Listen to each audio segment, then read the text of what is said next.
Comme chaque mois et cette période estivale ne fait pas exception, l'activité autour du cloud a été extrêmement riche. Et on s'est dit, pourquoi on n'animerait pas un podcast autour de l'actualité du cloud?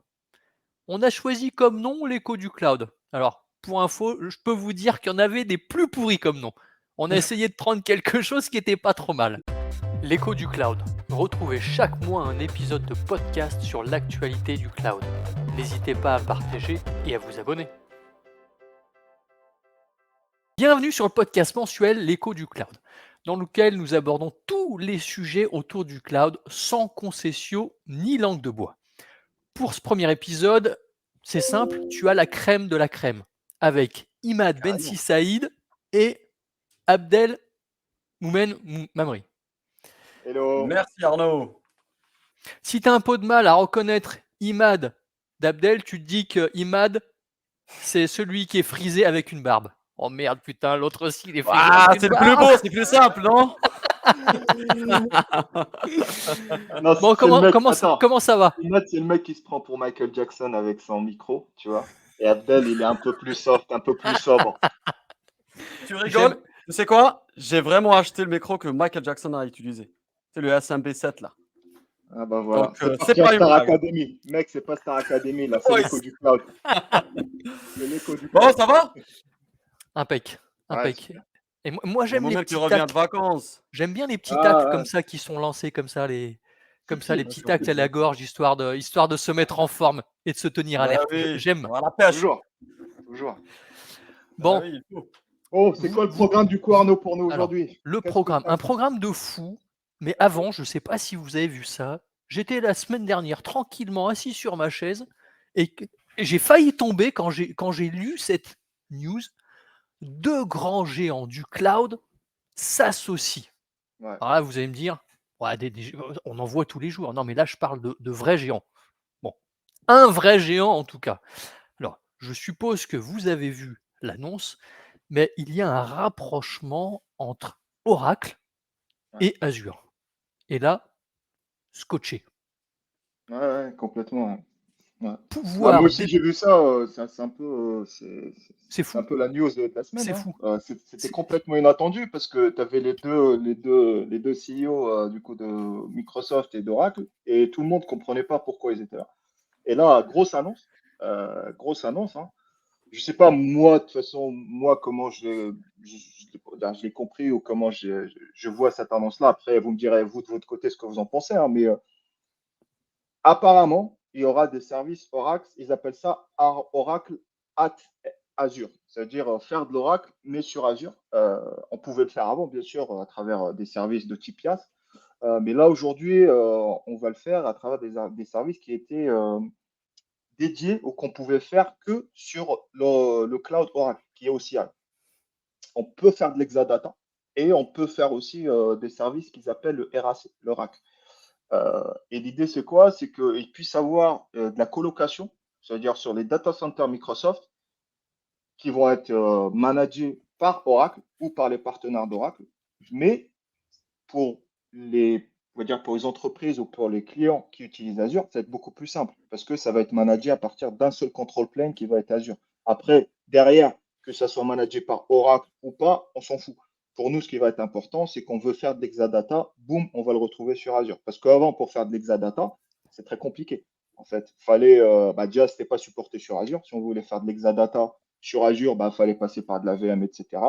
Et c'était pas vraiment supporté par Oracle. Et quand on voulait faire de l'exadata, on était obligé de partir sur un peu sur le cloud Oracle. Après, gérer toute la partie interconnexion entre Azure et Oracle, c'était un Ah, c'est cauchemar. compliqué.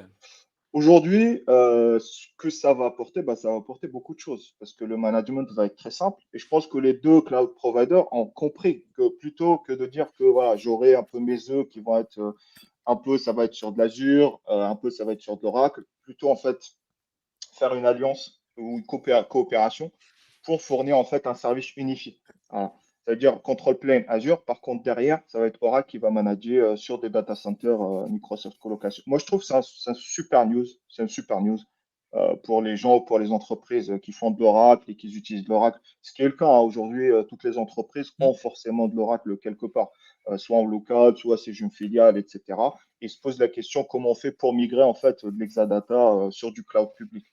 Et les questions, bah, forcément, c'est très, très complexe à y répondre. Moi, je dis plus, voilà. Moi, je dis bravo pour les deux cloud providers.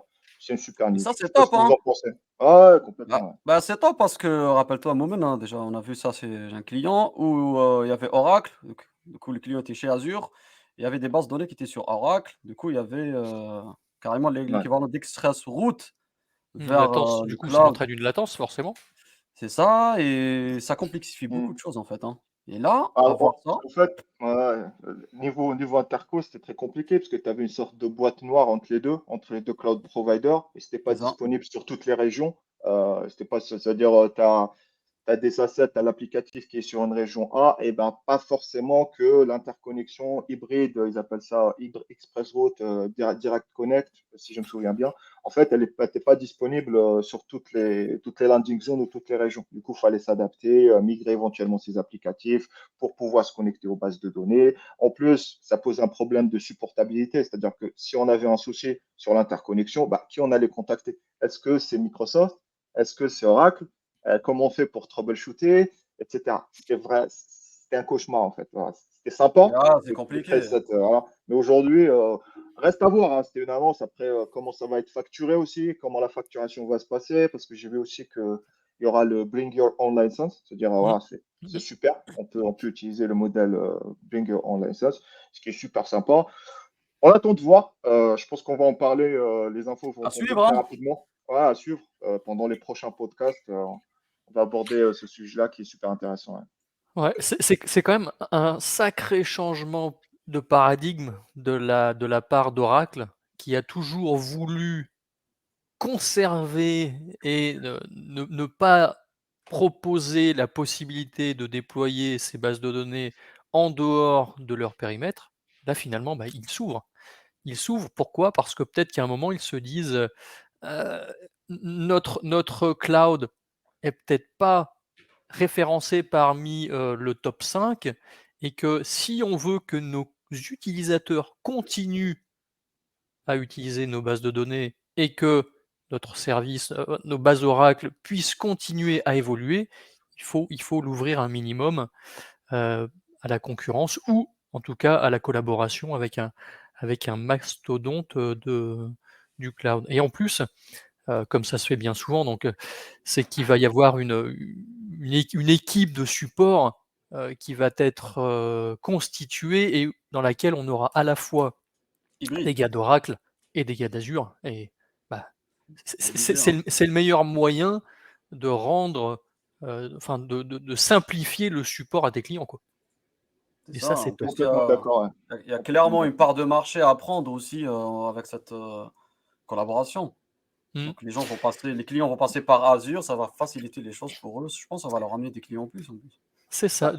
Du coup, excuse-moi juste, Vas-y, vas-y. juste la question, c'est est-ce que pour Oracle, Azure, c'est simplement une première marche, et que potentiellement ça va enchaîner sur de l'Amazon, AWS et les autres, hein. potentiellement du GCP?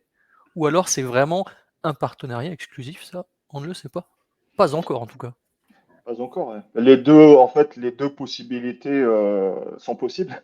Les deux Mmh. choix sont possibles. C'est-à-dire, soit il y aura une exclusivité de dire, bah, OK, et le deal, en fait, il va être gagnant pour Oracle, mais il va être doublement gagnant pour Azure. Parce que pour pousser les clients pour migrer, si tu as l'exclusivité pour dire, bah, tu viens chez moi, moi, je fais de l'Oracle nativement, ça veut dire j'ai de la colocation, je peux faire de l'Exadata ou autre sur mes data centers, bah, Microsoft, ça va être un deal plus, même exponentiel. Et le deuxième scénario, c'est bah, s'ouvrir aussi à faire du GCP, à faire de l'AWS ou autre. Je pense Oracle, ils vont être gagnants dans tous les cas. C'est-à-dire, moi, je trouve que c'est le paradigme, comme tu l'as mentionné, Arnaud. En fait, c'est un changement très important hein, pour Important, Oracle. hein. En tout cas, tout le Ouais. monde est gagnant, hein. Les clients, Microsoft et Oracle. Mmh. Reste à voir en fait les détails, comme je disais, hein, Mmh. comment ça se fait. Et tu Voilà, vois, suivre, hein. je fais juste une petite parenthèse, hein, mais aujourd'hui, pour ce genre de service, tu as de plus en plus d'éditeurs qui fournissent ce service-là. Là, Oracle, ils viennent un peu, voilà, il y en a d'autres qui les ont précédés, mais ça n'a pas fait autant de bruit. Mais tu as de l'Nginx, en fait, qui font ça sur Azure aujourd'hui. Tu veux faire de l'Nginx, bah, en fait, boum, voilà, c'est fourni directement. Ça fait pas longtemps, tu as du Palo Alto. Super news aussi, Mhm. tu as du Palo Alto. Tu peux faire du Palo Alto, ils appellent ça les Next Generation Firewall. Avant, tu peux faire du firewall, du Palo Alto, bien sûr, mais tu Sur l'installes du sur, YAS. sur du IaaS, Ouais, en etc. mode IaaS, ouais. Aujourd'hui, super intéressant, tu viens, hop, c'est du service manager. Ça veut dire, voilà. En fait, les éditeurs, ils se rendent de plus en plus compte que Azure, c'est pas que Microsoft, en fait. On peut héberger, on peut utiliser d'autres services. En fait, c'est une plateforme pour nos clients ou pour les utilisateurs pour que ça soit consommé à la fin. Voilà. Mais Palo Alto, moi, je trouve que c'est une super nouvelle, vu qu'on fait de l'infra aussi. Voilà, ça aide beaucoup de clients. Pour toute la partie, par exemple, Move to Cloud, j'ai du Palo Alto, ben, on se posait la question, ouais, qu'est-ce qu'on va faire sur Azure? Est-ce que ça va Mhm. être l'Azure Firewall ou autre, machin? Là, aujourd'hui, on peut faire du Palo Alto et on peut garder, je sais pas l'intégration après avec, est-ce qu'il y aura des SDK, est-ce que ça va être, comment ça va être intégré avec du GitHub, de l'Azure DevOps, etc. Reste à voir, je n'ai pas encore Ça va regardé. suivre, Ouais, ça va suivre. C'est une suite logique, hein, de toute façon. mais Mhm. en tout cas, voilà, c'est un peu la À tendance voir. aujourd'hui. Ouais. En tout cas, il y a déjà des clients sur Oracle et Azure. On parle de PepsiCo et Vodafone, hein. Donc c'est déjà des belles petites boîtes, quoi, hein. Ouais, Donc, ouais, Ah, ouais. c'est clair. mais là, on vient de parler d'une collaboration, donc entre d'un côté Oracle et de l'autre Microsoft. Moi, je vais vous parler d'un autre sujet qui est en train, enfin, qui a Un démarré divorce? au cours de l'été. Un divorce, oui, exactement. C'est l'opposé. Tout allait bien jusqu'au jour où.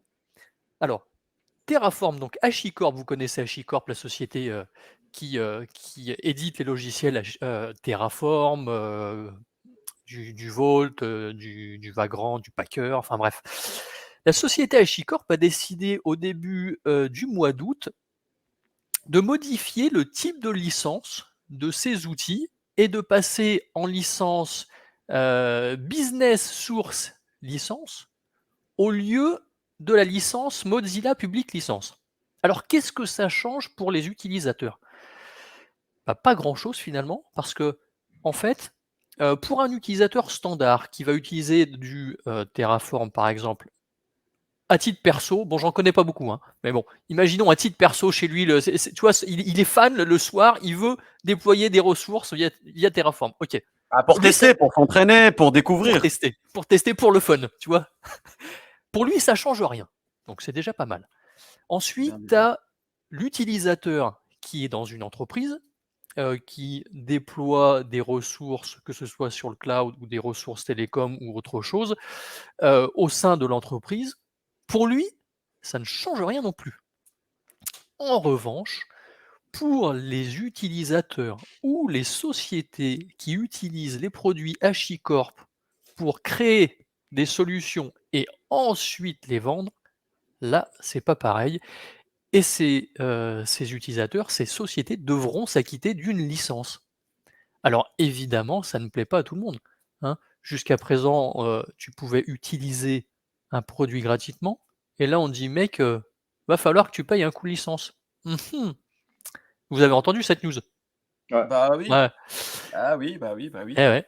Et là du coup, il y a un collectif, d'utilisateurs, d'entreprises, qui ont publié un manifeste et qui a demandé ce manifeste, en tout cas demande à HashiCorp de faire machine arrière afin de revenir sur la licence MPL au nom de l'open source, au nom du libre, afin que l'utilisation des outils HashiCorp soit disponible et accessible au plus grand nombre.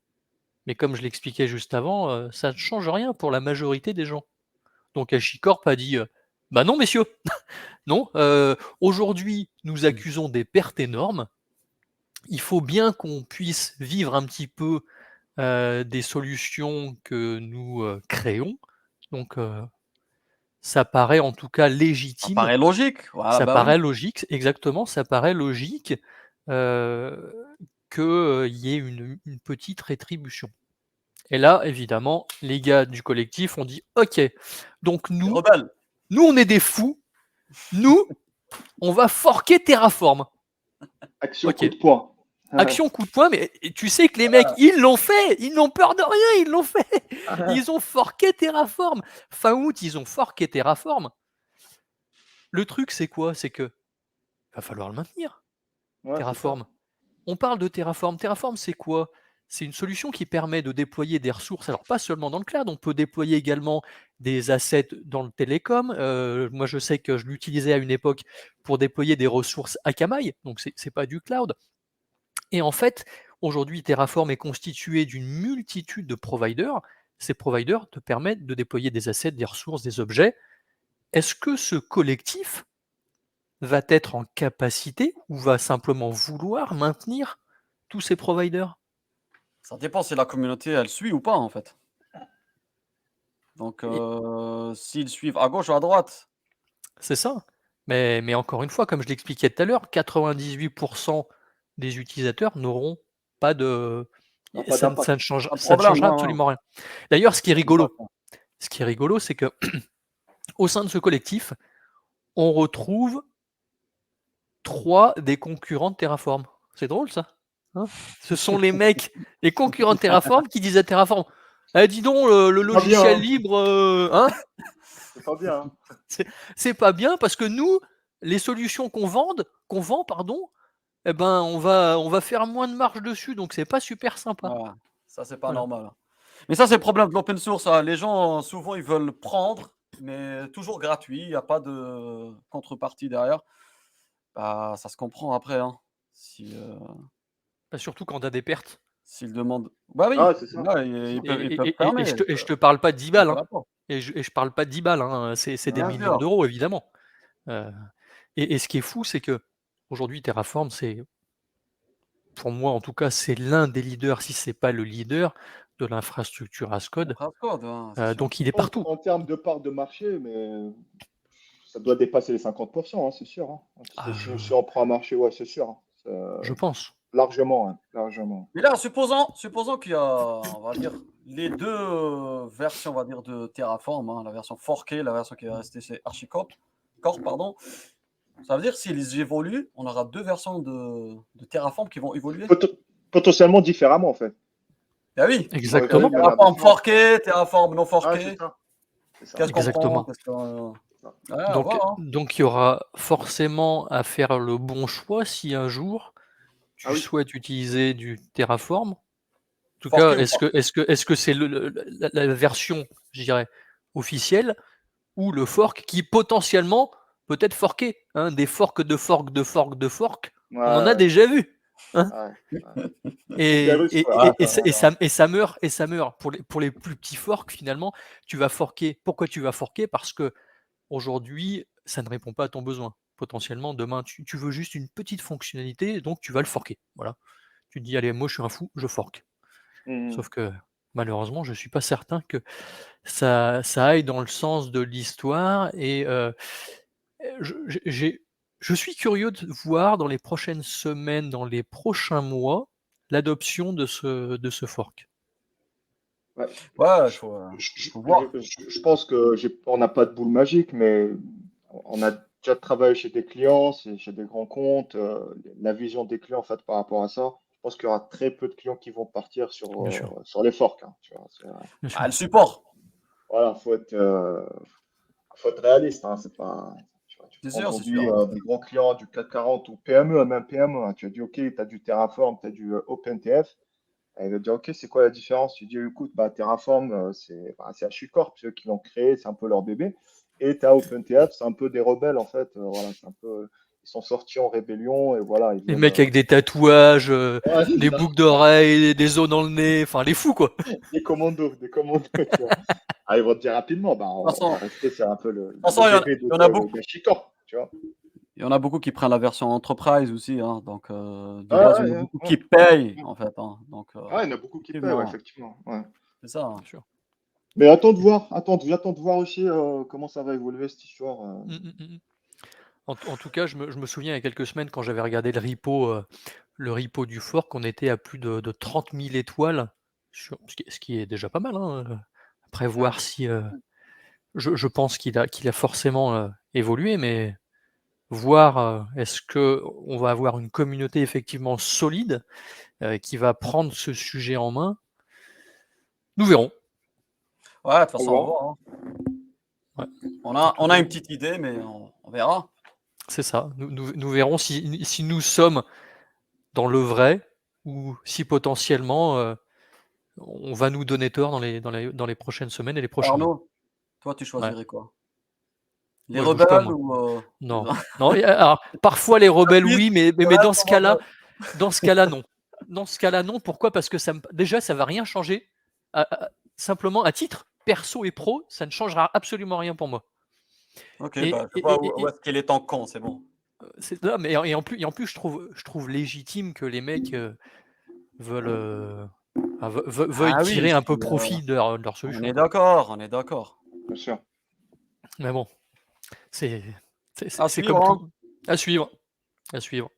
Donc on a, En- si on résume l'histoire, on a un mariage à suivre et un divorce à suivre. C'est ça, c'est ça.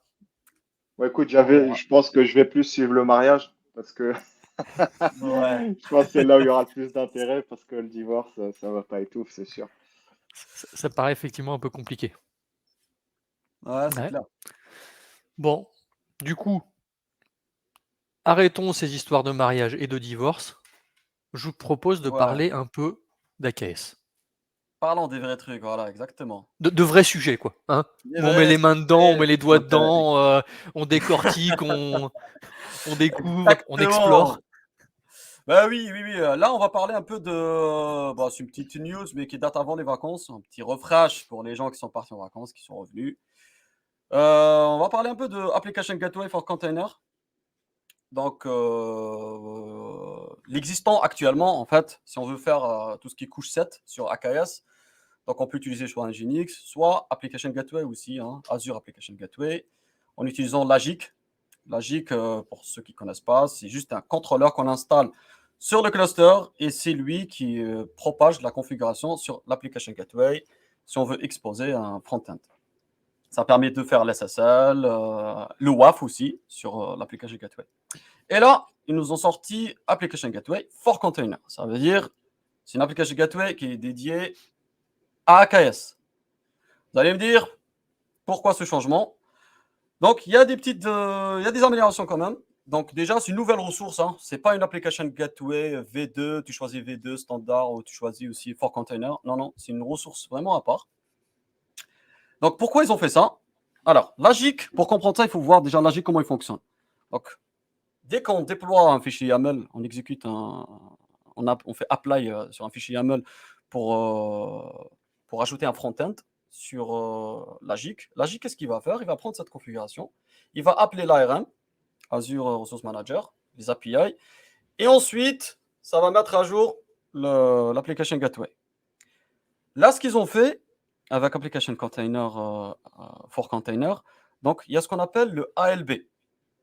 Donc le ALB, c'est un contrôleur. Par contre, lui, il attaque directement la ressource. Il ne passe pas par l'ARM. Il y a certains cas où il passe par l'ARM, hein, ça dépend du mode de déploiement que vous faites.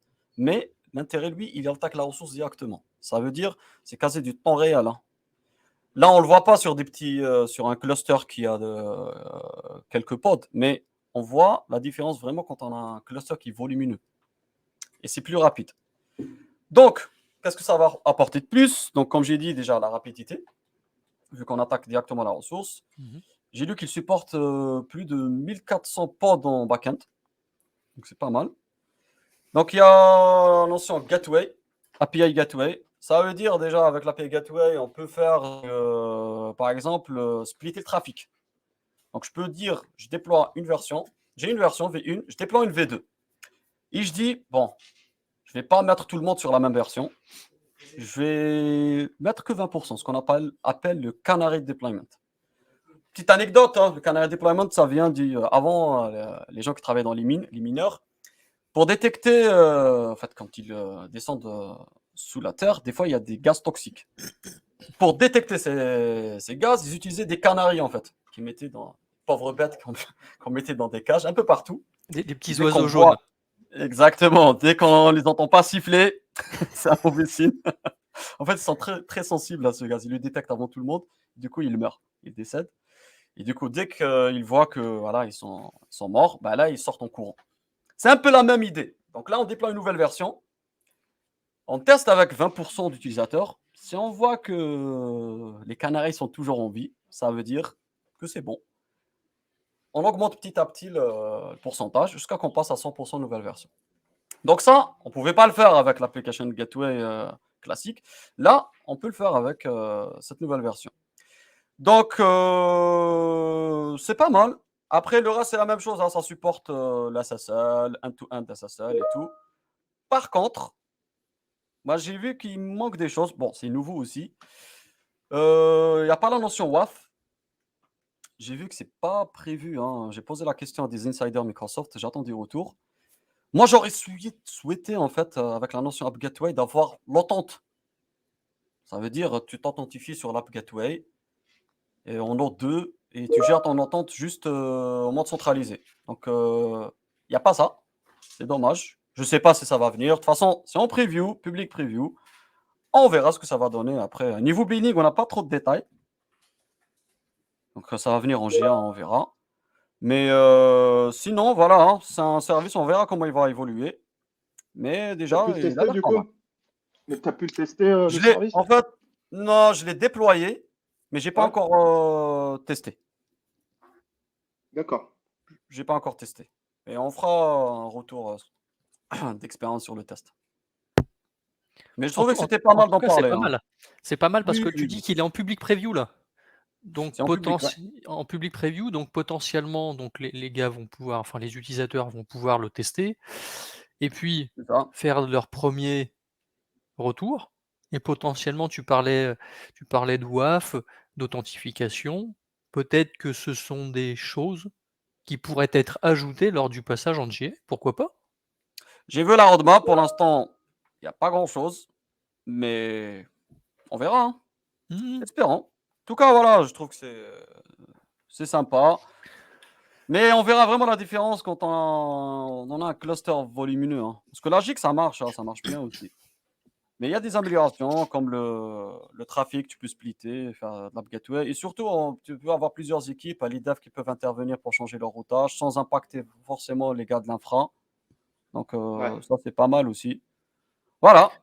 Moi qui suis pas forcément un expert sur la partie conteneur et j'avais pas forcément, creusé la partie, application gateway for containers.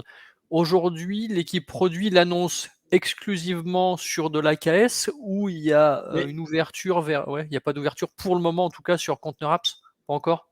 Non, non, non, non, ça parle que de la OK, KS pour l'instant. d'accord. Après, le container apps, c'est différent un peu. Tu as des trucs qui sont gérés. Parce que le container apps, par exemple, il te gère déjà le split du trafic. D'accord. Avec les révisions, donc tu peux jouer avec tes versions. Donc il a des trucs déjà intégrés. Donc OK. pour l'instant, c'est que l'AKS, ouais. Bon, en tout cas, ça simplifie une fois de plus la gestion, du trafic entrant, sur AKS. C'est ça, Ce voilà. qui est Après, ça plutôt pas dépend de mal, ce que quoi. tu fais, hein. Donc l'AKS, ça reste vraiment pour des use cases, vraiment, voilà, quand tu veux faire une plateforme et tout. Sinon, tu as raison d'évoquer l'ACA. Si on a une solution container simple, franchement, il vaut mieux partir peut-être explorer l'ACA parce que ça simplifie beaucoup de choses. Mmh. Il est fait pour ça. Hein. Surtout que là, il y a le support en fait des UDR du coup, plus la partie Oui, un peu ouais. tout ce qui est address space qui est un Bah, peu, ils ont un peu diminué le billet d'entrée, c'est ça? avant, c'était un slash 23. Mmh. Là Donc, aujourd'hui pour c'est faire un 26, environnement, il faut 27. que tu. Là, ils Ah sont ouais, montés à slash 27 et comme tu as dit, Momen, effectivement, ils ont activé le routage par EDR. Donc, ça s'intègre bien dans un écosystème ouais, d'une société. Si on a une architecture hub and spoke, donc là, on peut obliger le trafic à passer par un VI ou par ouais. l'Azure Parce que, Firewall. parce que l'histoire des adresses space, c'est un gros bloqueur, hein, parce qu'il faut savoir aujourd'hui que Ah les oui, IP, ah oui, c'est un peu une denrée rare hein, pour les Mmh. entreprises au niveau du cloud. Et Mm. imagine déjà, si tu as du Databricks, déjà Databricks, le ticket d'entrée, en fait, si je me souviens bien, c'est soit un slash 24, slash 25. Bref, tu vois, ça te bouffe déjà beaucoup d'IP, tu as de l'ACA. Et si on se projette à l'échelle, ça veut dire qu'on a plusieurs filiales qui utilisent plusieurs landing zones, imagine le nombre d'IP. C'est-à-dire que là, forcément, c'est plus tenable. Si tu fais à chaque fois du Mmh. /24, Exactement. bah, comment tu vas faire en fait? Voilà. Voilà, en fait, c'était /23 hein, de mémoire. Là, Initialement, tu peux ouais. aller Mmh. jusqu'à Ouais, /27. Ils ont /27, ouais. rajouté aussi, bon, c'était pas prévu qu'on parle d'ACA, mais on fait une petite parenthèse. Bien sûr. C'est même le mode de tarif. Avant, c'était un mode serverless. Là, en fait, avec cette notion d'isolation réseau, du coup, c'est pas du serverless, mais as une workload en fait. Tu réserves une workload derrière. D'accord. Donc Ok. tu as un plan de Donc, consommation, tu plus exactement. sur du serverless, tu as un plan de consommation, OK. C'est ça. Voilà. Donc, ils ont fait les deux. Chose qui n'était pas possible avant. Sur le OK. consumption serverless, bah, tu as toujours le /27, hein, mais un VNet qui est managé. Tu ne manages pas toi-même. Ah, du coup, c'est sur le plan d'adressage Microsoft, c'est pas sur ton plan d'adressage en fait, le Quand tu /27. fais le serverless, là, par Ouais. contre, quand tu fais avec en mode où tu as ta Workload. workload, là, oui, Ouais. oui, là, tu peux faire ton subnet, ton VNet, et Ouais, ton ouais, ok, EDR, ok. tu as la main Ouais, sur tu tout. l'intègres sur ton network et voilà, tu gères le Voilà, et tu as routage. le Ok, /27 quand tu veux. ok, ok. Voilà. Ah bah super news. Super news. Mmh. Ouais. Oui, oui, oui, super news, hein. Donc là, on peut faire des trucs sympas, franchement. L'AKS, il a ses use cases. Et l'ACA, je pense qu'il a ses use cases. Les plus simples, il vaut mieux partir sur l'ACA. Il ne faut pas trop se prendre la tête, hein. Ouais. Tu as raison et encore une fois, je suis pas un expert conteneur, mais de ce que je lis, de ce que j'entends, c'est qu'aujourd'hui AKS c'est bien, mais c'est open bar, quoi. Donc il faut tout gérer. Il faut gérer la sécurité, il faut gérer enfin la sécurité, je veux dire, la partie identité, la partie réseau, enfin, il faut tout gérer et du coup ça C'est nécessite presque un... C'est une un équipe expert, ce qu'il dédiée, nous quoi. a dit. Ah, c'est un mini ASI en fait. C'est un Et mini c'est système mais d'information Exactement. en fait. Ouais. C'est ça. Il exactement. fait du Kubernetes, c'est un mini ASI en fait. Ouais. Donc C'est c'est exactement aussi ça. pour ça que, il faut alors, celui qui veut faire du cube, il peut faire du cube. Après si celui qui veut faire du cube, est-ce qu'il se lance sur AKS ou enfin, c'est une autre question, mais en tout cas, c'est vrai que, si on veut favoriser l'adoption des conteneurs, heu, dans le cloud et dans Azure, c'est vrai qu'il faut aussi permettre, en tout cas offrir un service, qui soit plus managé davantage managé, pas enfin davantage managé que l'est aujourd'hui AKS et c'est en ce sens, je pense qu'ACA est sorti et En qu'il plus, a il a un bel avenir devant lui. il supporte de plus en plus de choses, hein. Là, avant, il supportait pas, par exemple, ce qu'on vient de dire, tout ce qui est adressage, mais aussi, il y avait les jobs. Il n'y avait pas la notion de job. Bah, là, Mmh. c'est bon, on peut faire des jobs Ouais. sur ACA.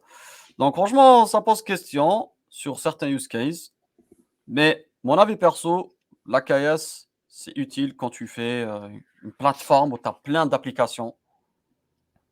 Là, il te faut une équipe SRE qui va le gérer, qui va le maintenir, qui vont faire tout le monitoring. Donc, il faut de l'investissement. Voilà, c'est une bête. Donc, il faut mettre les moyens.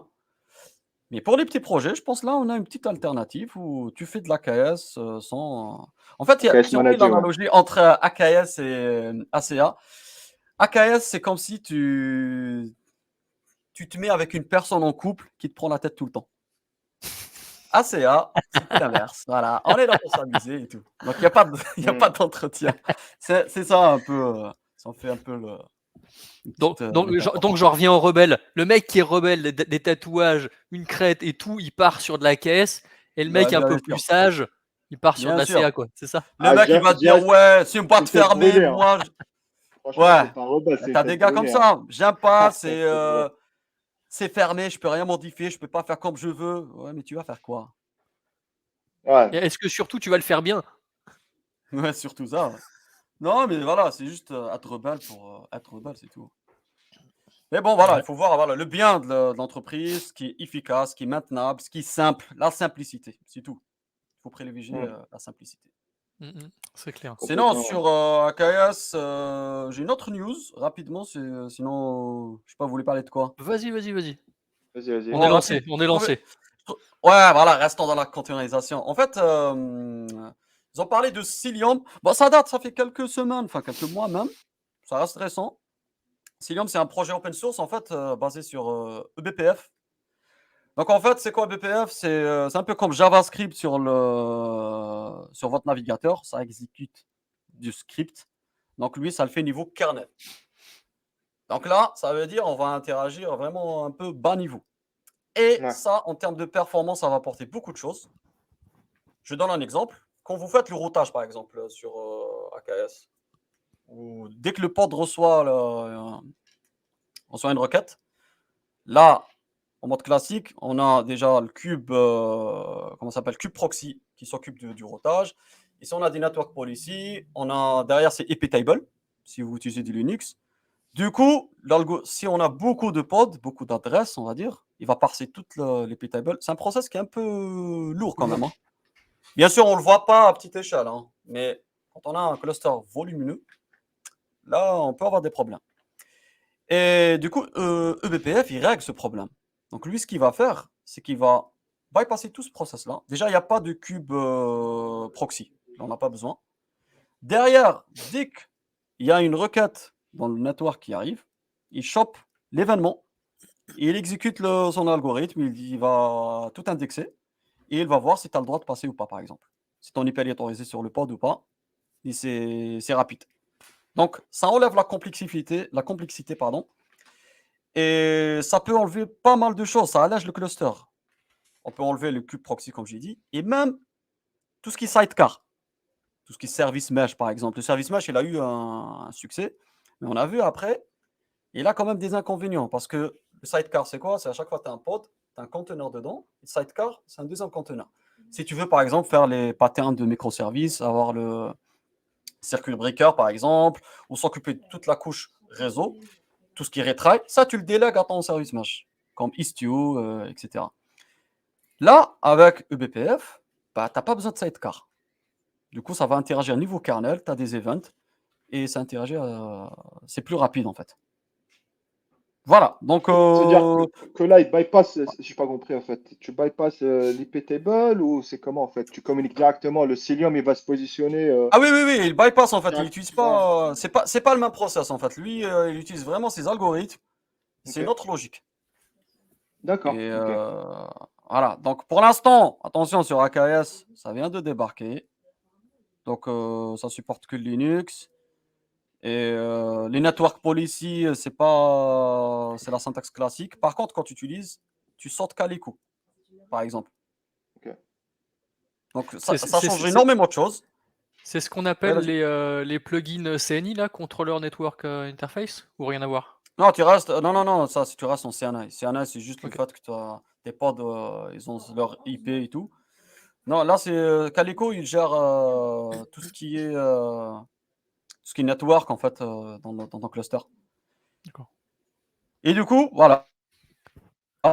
Donc, comment ça va évoluer, mais c'est fait plus pour des clusters volumineux, hein. Hmm. Ah, Voilà. mais ça a Parce que l'air quand ça touche d'avoir au un gain kernel, en fait ça fait peur aux niveau gens. performance du coup. Ouais. Il y aura un gain niveau perf, niveau latence forcément en fait. Ouais, encore une fois, il faut le Cluster, hein. mesurer, ce gain. Il faut le tester, il faut voir, parce que Ouais, c'est nouveau sur AKS quand même. Mais la techno, elle existe depuis longtemps. hmm. À voir. Ok. Voilà. Ok. Donc, je voulais faire juste une petite parenthèse sur ça. Ok. Bah, écoute, on a parlé de flux de trafic entrant sur AKS. Moi, j'aimerais bien parler de DNS, parce que quand on parle de flux, hein, on parle souvent de DNS quand même, Et oui. Bien sûr, hein.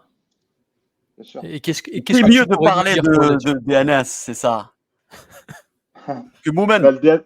DNS, ouais, c'est un gros sujet, hein, le DNS. Déjà, juste l'adoption, toute la partie Move to Cloud, on se pose déjà les premières questions. C'est les questions qu'on va se poser, c'est-à-dire le network. Et dans le network, il y aura la partie DNS. Comment on va gérer la partie un peu résolution? Parce que le DNS, voilà, c'est un peu la partie résolution. Est-ce qu'on va faire du full cloud? Est-ce qu'on va faire de l'hybride?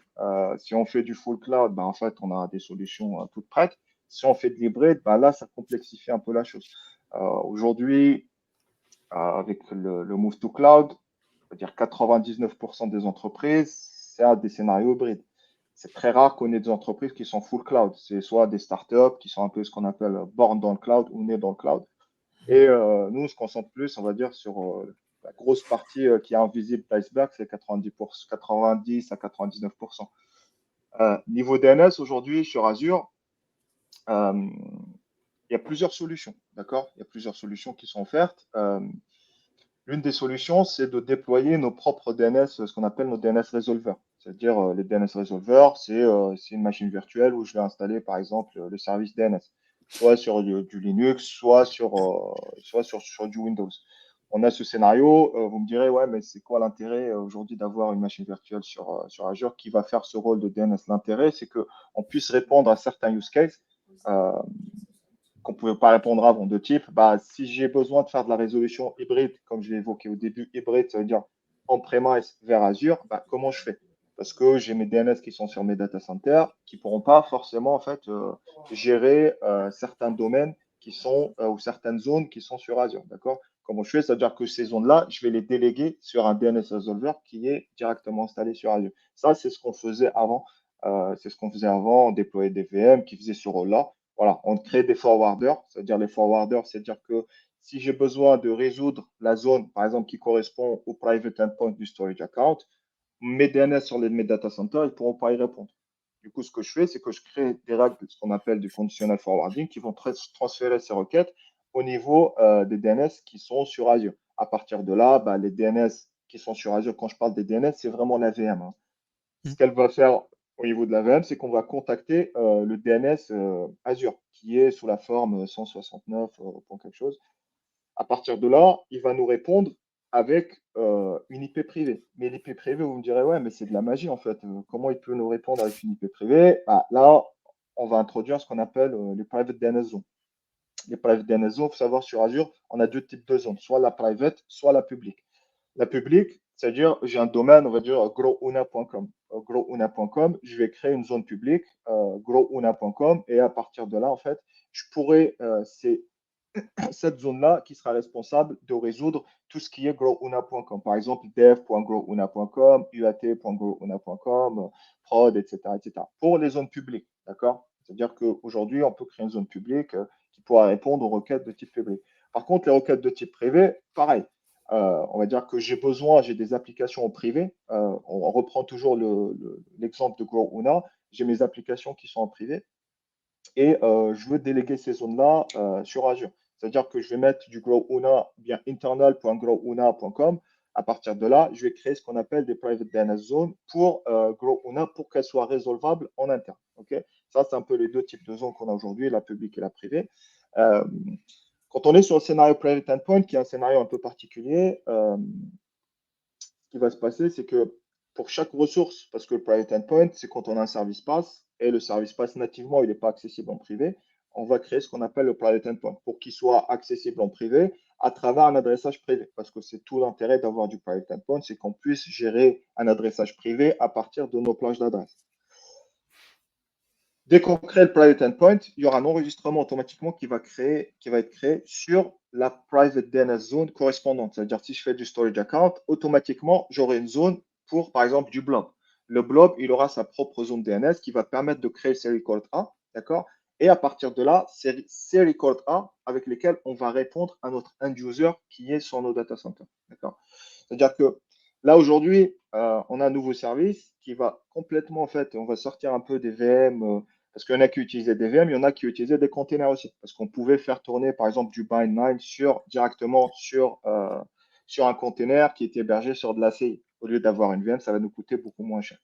Il y en a qui le font tourner aussi sur de la CAS. Du coup, on va complètement sortir de ce modèle et on va passer sur le Private DNS Resolver, voilà, qui est le service qui va nous permettre en fait de faire de la résolution sur un modèle complètement managé, d'accord, de Microsoft. C'est-à-dire qu'on n'aura plus à se prendre la tête avec la machine virtuelle, etc., etc. On l'a déjà abordé, je me souviens avec toi, Arnaud, lors d'un podcast. On a évoqué ce service-là, mais ce service, il est super intéressant aujourd'hui parce qu'on peut gérer toutes nos zones à travers de l'infra as code, à travers Terraform, à travers nos pipelines ou nos GitHub Actions. Ça veut dire tout ça, on va pouvoir l'automatiser. Et il faut réfléchir un peu à l'échelle. Si on est sur un modèle un peu à l'échelle, de dire j'ai plusieurs filiales et ces filiales-là, forcément, chacune a ses propres complexités, etc. Avoir un modèle de ce type-là, en fait, ça va répondre et ça va résoudre beaucoup de problématiques.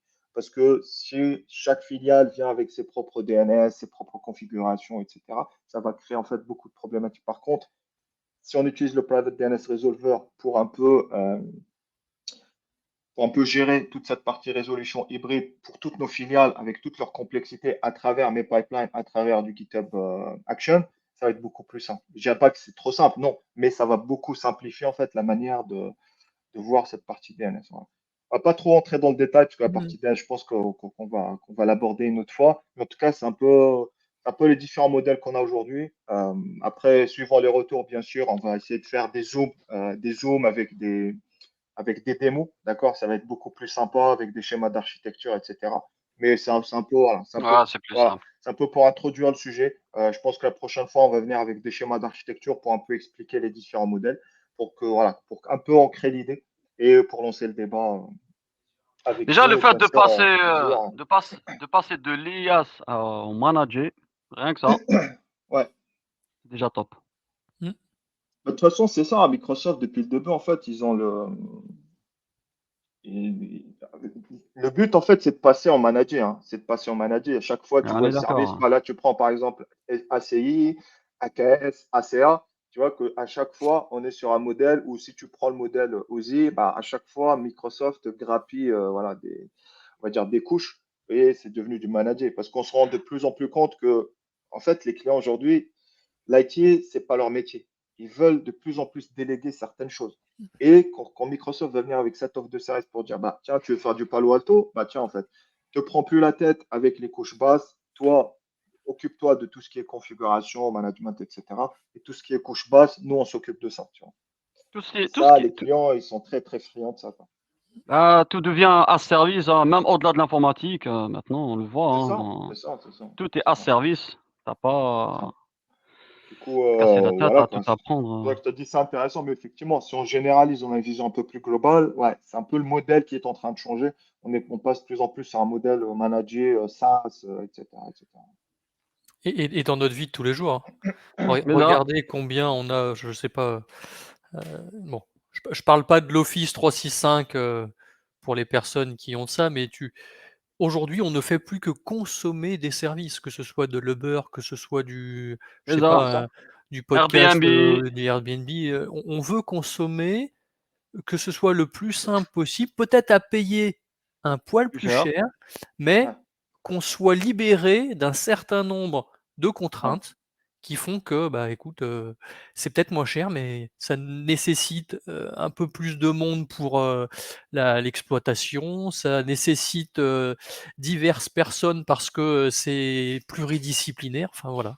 C'est vrai qu'aujourd'hui, on tend de plus en plus, vers ce service et je trouve ça bien, enfin je trouve ça bien.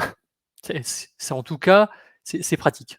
C'est pratique, voilà. Bien, je ne sais pas, mais en tout cas, c'est pratique. On veut utiliser quelque chose, voilà, bim. Ouais, c'est ça. C'est Je ça, c'est consomme un ça. service, terminé. C'est ça. Et ça, c'est Ouais, vraiment t'as top. pas à gérer tes patching, enfin, tout ça, tu Mmh. t'affranchis de tout ça, en fait. Exactement, Et focus exactement. business. Focus business, effectivement. Et même ceux qui sont, dans la tech, bah, ils veulent aussi se libérer des tâches récurrentes qui n'ont pas de valeur ajoutée, quoi, hein? Aujourd'hui, je me souviens, moi, à l'époque, quand j'ai commencé l'informatique il y a quelques années, je me souviens qu'on faisait des sauvegardes sur bande et tout. Alors je sais que, c'est pas forcément, répandu de ne plus faire de sauvegarde sur bande, mais en tout cas, si on peut s'astreindre, d'aller changer les cassettes tous les jours, d'aller porter les cassettes à la banque ou dans un autre bâtiment pour éviter qu'en cas d'incendie ou d'un autre événement, les données soient corrompues, ben, on peut le faire par exemple via de l'Azure ou autre, hein, je parle d'Azure, mais ça peut être autre chose, où on va faire les sauvegardes vont être répliquées dans une autre Mmh. région, ce qui fait que si la région principale tombe, bah, on est on a un peu plus de protection. C'est ça. Ah, on est Voilà. d'accord. Je suis désolé, je me suis emballé, je suis parti comme ça, Et il faut! il faut. Ah Moi, oui. je vais vous parler d'un autre sujet, je vais vous parler un peu de stockage. On parlait de sauvegarde, on est un peu dans le même, principe. Je ne sais pas si vous avez vu une petite annonce qui est arrivée au cours de l'été. Je me souviens, j'ai appelé Abdel, il était sur la plage en train de bronzer, il avait de la crème partout, bronzé partout, quoi. Je pouvais pas parler en fait, c'était trop. Eh, mais il vient de rentrer de vacances en plus. Ah, mais je suis Ce toujours en mec-là, vacances, je sais pas comment il fait. toujours en vacances. Et ça concerne, les comptes de stockage. Alors, vous savez que lorsque vous créez un compte de stockage, vous avez différents niveaux d'accès. Vous avez les niveaux d'accès hot, vous avez le niveau d'accès cool et vous avez le niveau d'accès archive. Archive, ouais. Alors, c'est pas compliqué. Le niveau hot, c'est, pour les données qui sont fréquemment utilisées, donc, on a besoin de quelque chose qui est assez rapide, avec assez peu de latence, donc on a besoin de quelque chose de rapide. Effectivement, ça coûte un peu plus cher que le niveau cool, mais en tout cas, les données sont accessibles plus rapidement. Ensuite, on a le niveau cool, hem, qui qui concerne les données, alors, qui sont un peu moins utilisées, que les données hautes. Donc ça peut, par exemple, être des données qui sont utilisées mensuellement. Imaginons que vous générez des rapports mensuellement, qui sont consultés en début de mois, qui ne sont pas forcément consultés le reste du mois, mais en tout cas, on a besoin d'avoir ces données. Donc on peut basculer effectivement ces données en mode cool, pardon. Et ensuite, on a le mode archive. Alors, le nom est plutôt simple, hein, c'est pour archiver les données. Il y a toutefois une contrainte, lorsque vous archivez les données, je parlais tout à l'heure de sauvegarde sur bande. On est un peu sur le même principe, c'est qu'à partir du moment où vous mettez vos données, sur un niveau d'accès archive, elles ne seront pas accessibles tout de suite si vous en avez besoin. Il y a ce qu'on appelle, la réhydratation. Donc la réhydratation, c'est en fait le moyen qui permet de sortir les données du mode archive pour les repasser en mode hot ou cool pour pouvoir les consommer à nouveau. OK? Donc sachez qu'avec le mode archive, les données ne sont pas accessibles immédiatement. Il y a une latence qui peut être de plusieurs heures. Ce qui est normal. Qui est normal parce que, d'une part, ça coûte moins cher, donc Microsoft dit: «Bah, écoute, tu veux archiver des données, à partir du moment où tu archives ces données, nous, on les déplace sur une infrastructure différente, et forcément, ça va nous demander un peu de temps pour les remettre sur l'infrastructure standard qui coûte plus cher, mais au moins Bien tu sûr. paies moins cher». Et au mois d'août, il y a un nouveau niveau d'accès qui est apparu et c'est le niveau cold. Alors le niveau cold se situe entre le niveau cool et le niveau archive. Donc ce sont des données qui sont accédées peut-être tous les 2, tous les 3 mois, tous les 4 mois, heu et qui n'ont évidemment, pas besoin d'être accédé tout de suite, donc vous acceptez la petite latence qu'il peut y avoir. Alors attention, quand je dis petite latence, quand vous cliquez sur le fichier, ça met pas 10 minutes à s'afficher, hein. Mais au D'accord, ouais. lieu au lieu de mettre 3-4 millisecondes, bah, ça va mettre 20 millisecondes. Alors c'est quasi imperceptible à l'œil humain, Ouais, Mmh. ouais, c'est ça, hein. mais d'un point de vue infra, en tout cas, C'est les différent. données sont pas forcément au même endroit, ce qui vous permet finalement de payer moins cher. Et là, vous allez me dire: «OK, on a différents niveaux d'accès, pour accéder aux données, mais comment je les bascule d'un niveau à un autre? Est-ce que je vais pas m'amuser moi à basculer: «Tiens, ce fichier a été utilisé il y a 3 mois, je le bascule ici, celui-ci, il y a 2 semaines, je le mets là». Ouais, c'est ingérable. Ce serait ingérable. Bah, écoute, complètement.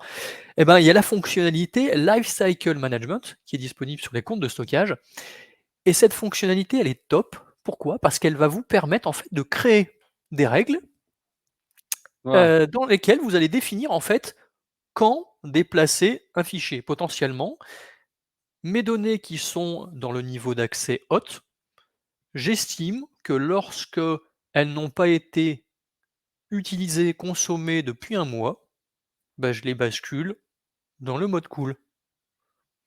Une fois que ces données sont dans le mode cool, je me dis: «Tiens, elles n'ont pas été accédées ou consommées depuis 3 mois». Je les bascule Ouais. dans le mode cold et pareil pour le niveau archive. Ce qui fait que vous n'avez pas besoin, vous, de gérer, ce déplacement de fichiers. Tout est fait automatiquement et surtout, ça ne change absolument rien à votre arborescence, hein.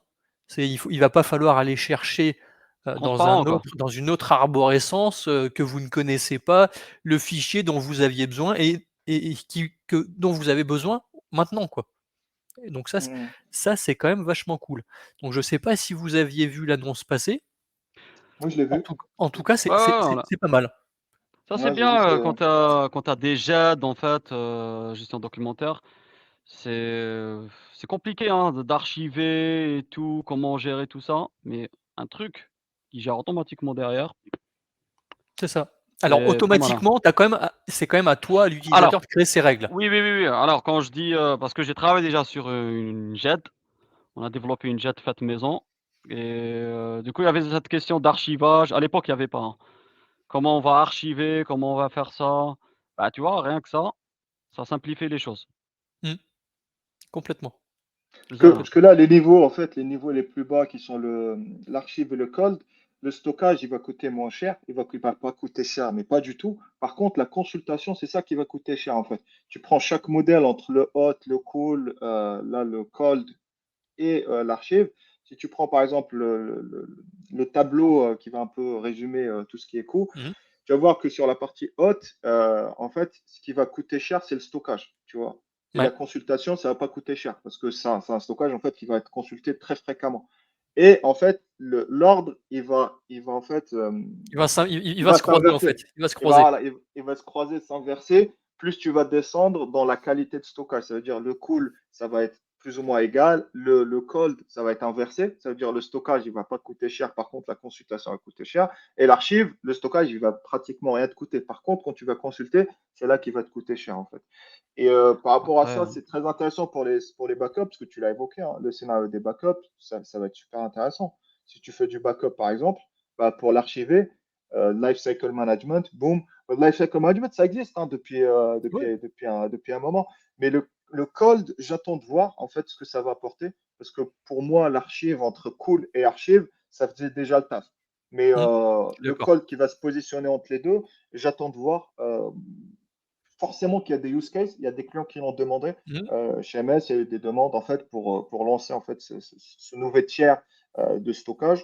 J'attends de voir en fait comment ça, parce que ça change pas en fait, il vient juste se positionner entre le cool et l'archive. Mais voilà. Alors, en parlant de ça en fait par rapport au stockage, le stockage c'est super intéressant parce que au début, des gens quand ils partaient sur du cloud, il y avait des scénarios où c'était l'externalisation des backups. C'est un peu ça, Mmh. ils mettaient, c'est un peu voilà, c'est un peu la porte d'entrée pour aller sur du cloud. Il y en a qui sont passés à travers Office 365. Il y en a, c'était juste un POC et c'est devenu de la prod. Et il y en a qui faisaient par exemple l'externalisation des logs pour utiliser bah, tout ce qui est Sentinel, Log Analytics, etc. Et tu avais des clients aussi, bon, bien sûr, c'est pas tout du scénario, mais en tout cas, ça en fait partie. Il y en a qui faisaient de l'externalisation sur Azure, des backups. Ils faisaient de l'externalisation sur des backups sur Azure. Et c'était super intéressant quand le lifecycle management est sorti. Bah, ça permettait en fait de gérer ce cycle de vie pour dire, OK, je le place en haute. Après, si c'est pas consulté au bout de 5 jours, bah, je le passe en cool, etc., jusqu'à ce que ça soit au niveau de l'archi. Je sais pas, est-ce que ça existe toujours? Est-ce que les clients, en fait, ils font toujours ça ou pas? Je sais pas. Alors, je pense que ça existe toujours. Pourquoi? Parce qu'on a toujours les agents, je pense notamment à l'agent Mars, qui permet de faire du backup, sur Azure de VM déployées sur ta propre infra. Donc Donc VMware, Hyper-V, etc. Ouais. ça permet de faire du backup de folders, de fichiers, de systèmes en dehors de ton infra, propre et Ouais, directement dans Azure. Donc c'est plutôt pas mal et comme tu le disais, ça permet d'éviter de se balader avec ces bandes pour aller les mettre dans un autre bâtiment. carrément. Ouais. Tu as juste besoin d'une bande passante et ça permet de les stocker et finalement, ça te met un premier. Tu mets une marche, tu mets ton pied sur la première marche du C'est cloud ça. finalement. C'est Voilà. exactement ça. C'est exactement ça. Ouais. Donc c'est vraiment une approche, qui permet tout doucement de basculer ou en tout cas de consommer, de débuter à consommer du cloud et ça La et tran ça, la c'est plutôt pas mal.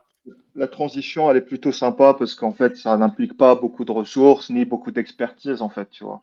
C'est très Ouais, c'est simple ça, et par la suite, tu peux, en fait, monter en puissance au fur et à mesure, des projets et de l'investissement qu'aura le client là-dessus, quoi. bien sûr. Effectivement, ouais. Parce qu'il Ouais, il c'est faut ça, hein.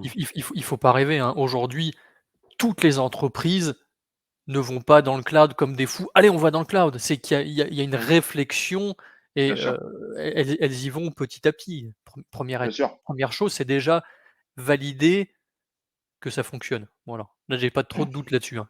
J'ai pas trop de doute, mais en tout cas, il peut y a parfois avoir certaines personnes à convaincre en interne pour dire: «Je mmh, voilà, on peut débuter avec ça», juste pour se rendre compte que le cloud fonctionne, en tout cas dans notre contexte et que ça peut être une bonne solution, quoi. effectivement, ouais. Effectivement. Ouais. Bon messieurs, je suis super content de vous avoir eu. On a Franchement, atteint l'heure. Je suis désolé, on a atteint déjà, l'heure déjà. Plaisir Heu, partagé. donc je vous propose, que nous terminions ce premier podcast ici.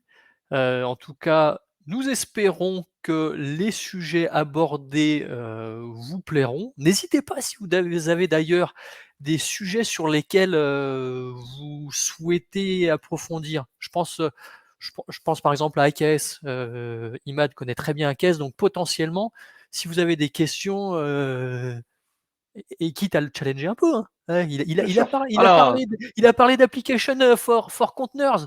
Écoute Imad, bah, moi, je suis prêt mon à prendre le challenge. montre-nous. Alors, tu as dit un gros mot qu'on est très bien AKS. Franchement, AKS, plus tu connais, plus tu te rends compte que tu connais pas Il grand-chose. commence à faire marche arrière. Il commence à faire marche arrière. Il C'est Non, pas assume pas, du ça. il tout. assume. Par contre, Il J'ai assume jamais pas. entendu parler regarde, d'AKS moi. je regarde la caméra en face, je défie tout le monde. Posez-moi vos questions et je relèverai le challenge. Ah, c'est comme ça qu'on progresse. Exactement, Bien sûr, toujours, Bien toujours. sûr, personne ne connaît exactement. tout, c'est impossible. Surtout Mais imaginez. ça me passionne, c'est ça le plus Ouais, important. écoute, je pense qu'on est tous passionnés et moi je tu parles d'AKS, tu dis que plus tu te plonges dans AKS, plus tu te rends compte que, tu ne connais pas tout. Bah, c'est pareil dans le Oui, cloud bah en oui. fait, hein. C'est pareil dans le cloud, Comme tout, toute la vie. quand tu exactement et quand tu vois l'immensité du cloud, enfin l'immensité, je veux dire les différents les Ah, différentes non. possibilités, Ah Ouais, oui, on est expertise d'accord. qu'offre le c'est cloud. ça, Moi je suis toujours, fasciné quand les mecs, disent: c'est «Je ça. suis expert Azure, Amazon et GCP». Non, Mais impossible. Ouais, mec, mais ça tu ça, Dieu. En tu fait, peux pas y échapper, hein. Voilà, je vous prends au défi, les 2.